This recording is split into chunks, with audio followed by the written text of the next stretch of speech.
देवेंद्रजी फडणवीस, एकनाथराव शिंदे, मी आणि आमच्या सगळ्या मंत्रिमंडळाने ठरवलं की यावेळेस आपण महाराष्ट्राला देखील विकसित महाराष्ट्र म्हणून पुढे त्या ठिकाणी न्यायचं आणि हे नेत असताना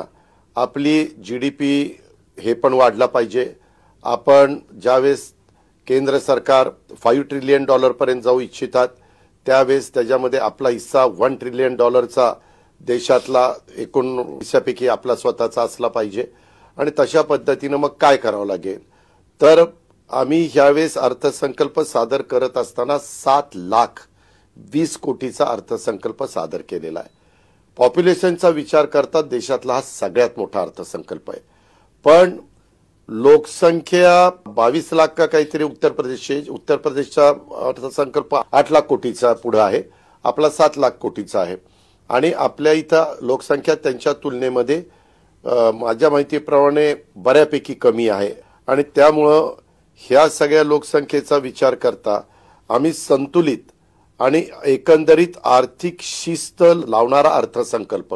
हा देण्याचा प्रयत्न आम्ही केलेला आहे। महाराष्ट्रवादी रे